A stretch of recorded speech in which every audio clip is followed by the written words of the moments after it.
Good morning. 7th class Hindi का 5th chapter मिठाई वाला मैं आपको पढ़ा रही थी। इसमें क्या होता है कि एक बांसुरी, कभी तो बांसुरी लेके, कभी मिठाई लेके और कभी मुरली लेके एक बेचने वाला आता है जो बच्चों को बहुत ही मीठी राग में गा गा कर चीज़ें बेचता है। बच्चे ही नहीं, बड़े भी उसको देखकर बहुत खुश होते हैं और उससे सब कुछ ना कुछ लेना पसंद करते हैं। इसी सिलसिले में हर बार जब आता है तो उसी गांव में विजयराज बाबू रहते हैं। उनकी पत्नी को ये स्वर हमेशा सुनाई भी देता है। तो इस बार जब वह मिठाई वाला आता है इस बार जब वह मिठाई वाला आता है तो वो ये उत्सुकता ये रहती है कि वो लागत मूल्य में हर वस्तु को देखकर जाता है। लागत मूल्य क्या होता है? लागत मूल्य वो होता है जिसमें अपन उसी दाम में जितने पैसे में हम खरीदते हैं उतने ही पैसे में उस वस्तु को बेचा जाता है। ठीक है, तो उसको फ़ायदा कुछ नहीं होता था, सिर्फ उसको लग रहे हैं उतने पैसे वसूल, तो कई बार उसको घाटा भी हो जाता था। लेकिन फिर भी वह बच्चों को उसी रेट में देख के उसके एक अंदर एक बहुत ही अच्छी अनुभूति होती थी। आगे मैं आपको पढ़ा रही हूँ।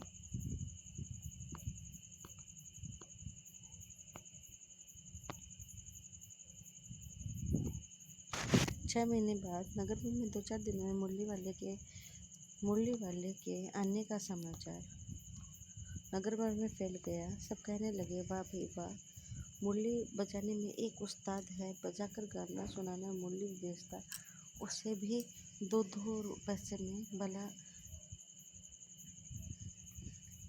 इसमें उसे क्या मिलता होगा, मेहनत भी ना आती होगी। एक व्यक्ति ने पूछ लिया, कैसा है ये मुरली वाला?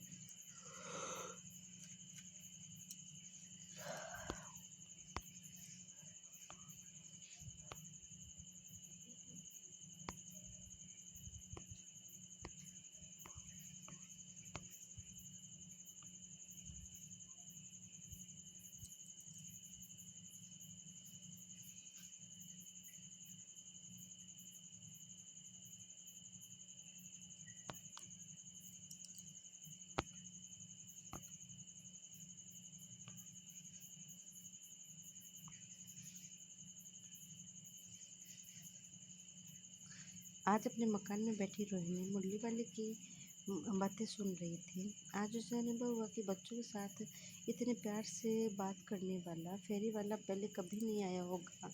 फिर वह सौदा भी कैसा बेचता सस्ता है, भला आदमी जान पड़ता है। समय की बात है, जो बेचारा इधर से उधर मारा मार फिरता है, पेट जो न कमाए तो थोड़ा। इसी समय मुरली वाले का स्वर से दूसरी खिड़की से सुनाई दिया, बच्चों को बहलाना मुरली वाला। रोहिणी स्वर मने मन बहलाने लगी। और कैसा मीठा स्वर है इसका। 2 दिनों तक रोहिणी को मुरली वाले का मीठा स्वर और उसके बच्चों के प्रति अनसिक्त बातें याद आती रही। महीने के महीने बीत गए, फिर मुरली वाला नहीं आया। धीरे धीरे उसकी स्मृति भी जाती रही।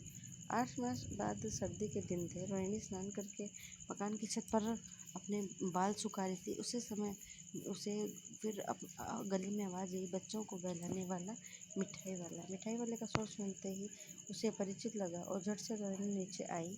उस समय उसके पति मकान में नहीं थे। उनकी वृद्ध सास थी। रोहिणी उनके निकट आके बोली, दादी, चुन्नू मुन्नू के लिए मिठाई लेनी है, जरा कमरे में चल कर ठहराओ, मैं उधर कैसे जाऊँ, कोई आता न हो, जरा हट के मैं भिक्षुक की ओट में बैठी रहूँगी। दादी उठकर कमरे में बाहर आई। ए मिठाई वाले, इधर आना। मिठाई वाला निकट आया, बोला, कितनी मिठाई दूँ माँ? ये नई तरह की मिठाइयाँ हैं, रंग बिरंगी, कुछ खट्टी कुछ मीठी, जायकादार, बड़ी देर तक ये मुंह में टिकती हैं, जरी भी थोड़ी सी भी नहीं भूलती। बच्चे बड़े चाव से इसको चूसते हैं। इन्हीं गुणों के कारण ये खांसी से भी दूर रहती है। कितनी भी दूँ गोल चपोट गोलियाँ, पैसे की 16 देता हूँ।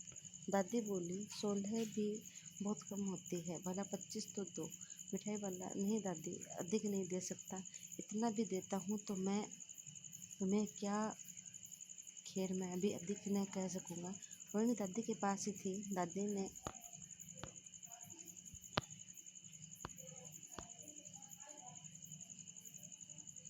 16 तो बहुत कम होती है।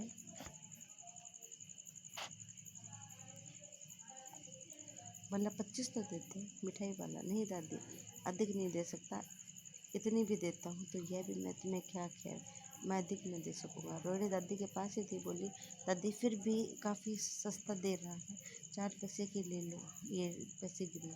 मिठाई वाला मिठाइयाँ गिनने लगा, दो चार की दे दो, अच्छा 25 नहीं तो 20 ही हो गई। अरे हाँ, मैं बुढ़ी हुई, मोल भाव अब मुझे ज़्यादा करना आता नहीं, कहते दादी पोपले मुँह से जरा मुस्कुरा कर फूट निकले। उन्होंने दादी से कहा, दादी इससे पूछो तुम इस शहर में और भी कभी आए थे या पहली बार आए हो? यहाँ के निवासी तुम नहीं हो? दादी के इस कथन को दोहराने की चेष्टा की ही थी कि मिठाई वाले ने उत्तर दिया, नहीं पहली बार ही आया हूँ। रोनिचिक की ओर से सब देखती रही, पहले यही मिठाई बेचने आया था वो या कोई चीज़। मिठाई वाला हर्ष संशय और विस्मय भाव में डूबकर बोला, इससे पहले मुरली लेकर आया था, उससे भी पहले खिलौने। रोनी का अनुमान सही निकला और उससे पहले और कुछ बातें पूछने के लिए अस्थिर होती हुई, इन व्यवसायों के भला तुम्हें क्या मिलता है? मिलता भला क्या है, ये खाने पर तो मिल जाता है और कभी नहीं भी मिलता, पर मैं संतोष, धीरज और कभी कभी असीम सुख जरूर मिलता है, और यही है मैं चाहता भी हूँ। सो कैसे, वह भी बताओ। उन व्यर्थ बातों को क्या चर्चा करूं, उन्हें आप जाने दें। इन बातों को सुनकर आपको दुख भी होगा, जब इतना बताया तब और भी बता दो, मैं बहुत सुख उत्सव हर जाना होगा, मिठाई में और ले लूँगी। अतिशय गंभीरता के साथ मिठाई वाले ने कहा, मैं भी एक नगर का प्रतिष्ठित आदमी था, मकान व्यवसाय, गाड़ी, नौकर चाकर सभी कुछ थे, छोटे छोटे बच्चे भी थे। मेरा वे छोड़ने का संस्कार था, बाहर संपत्ति का वैभव और सोने के सजीव खिलौने। उनकी अटखेलियों के हमारे घर में कोलाहल मचा रहता था। समय की गति, विधाता की लीला, अब कोई नहीं है। दादी प्राण निकाले ही नहीं निकलते, इसीलिए अब अपने इन बच्चों की खोज में निकलता हूँ। वे भी घुल मिलकर वो कहीं न कहीं जन्मे होंगे, इस तरह रहता है, घुल मिलकर मरता, इस तरह से संतोष के साथ मरूंगा। इस तरह के जीवन में कभी कभी उन बच्चों को एक झलक से मिल जाते हैं, ऐसा जान पड़ता है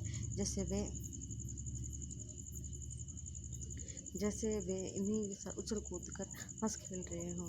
पैसों की कमी थोड़ी है, आपकी दया से पैसे काफ़ी हैं, जो नहीं है इस तरह उसी को पा लेता हूँ। इसी समय चुन्नू मुन्नू आंसू से भर गया, उसे धोनी से लिपटा, उसका पकड़ बोला, अम्मा मिठाई, मुझसे लो, यह कहकर तत्काल कागज़ की 2 पुड़ियाँ मिठाई से भरी मिठाई वाले चुन्नू मुन्नू को दे दी। रोहिणी ने भीतर से पैसे फेंक दिए। मिठाई वाले ने पैसे पेटी उठाई और कहा, अभी एक बार पैसे न लूँगा। दादी बोली, अरे रे, न मिठाई पैसे लिए जा भाई। तो तब तक फिर सुनाई पड़ा इसी प्रकार का मादक से बच्चों को बहलाने वाला मिठाई वाला।